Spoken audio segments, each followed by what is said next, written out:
Hi, it's me, Carrie B.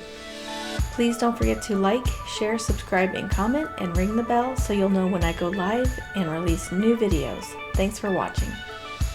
This week I just spent a little bit of time messing around with the Tulip Fields Bundle.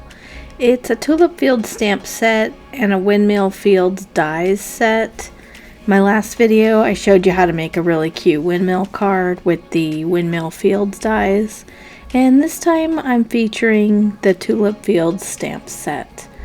I'm showing you a technique my team leader Sharon showed me where you let the ink permeate the paper with a little bit of watercolor technique, and it makes a really cool impressionistic technique that this set really takes to. I think it's very flattering with it. It takes a little more time, but the effect is really artistic looking and just sort of traditional, and I think nice. Here I'm using a blender pad to create my own stencil of clouds that came from the Tulip Fields bundle, and just sort of mimicking the way that foggy clouds look in the sky, and then blending the edges. My intention at this point is just to kind of create an artistic scene and kind of go with the flow. I don't really have a plan, and that's okay. Sometimes happy accidents happen that way, so there's always room to play with these sets when you get them. This is one of the stamps that comes in the Tulip Fields set. It mimics rows of flowers. And I was especially inspired by this set because it reminds me of a town in an area that I'm from called Carlsbad. It's in California. If you've ever been to Legoland, then you've seen Pea Soup Anderson's windmill there and the tulip fields. And it's really reminiscent of that for me. So I found it very easy to play with this set. And after I've gone in and done this impressionistic watercolor technique, I took espresso ink and I stamped more specific lines over the top of where those impressionistic areas are. Here I'm using the Stampin' Blends alcohol markers to just kind of go in and add a little bit of color to the sky and add a little warmth to the windmill. By leaving the center of the artwork open with no pigment in it, it gives the impression of light. And here I'm going in and mimicking rays of sun using those flower rows.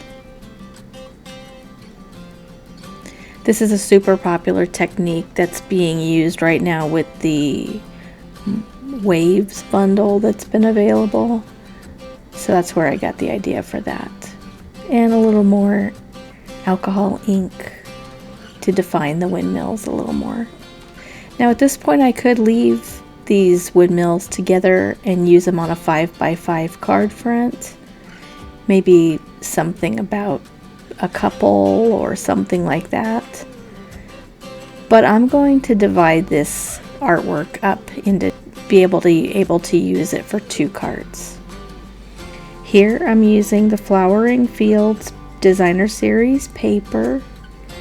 And again, this pattern, even though it's tulips, it reminds me of California poppies.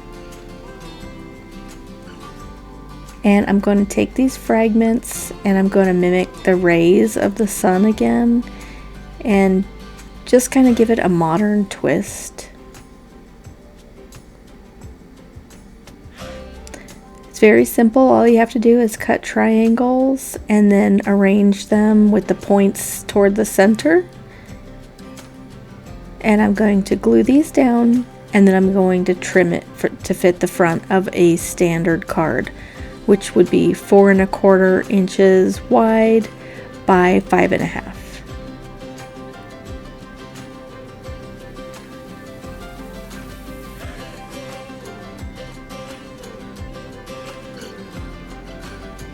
It's important to remember to just stay loose and have fun. Just let this be playtime. Mess around with the supplies that you like, and just remember, it's just a greeting card. It doesn't have to be perfect. It can be a little bit uneven, because whoever you're going to give this to is going to enjoy it.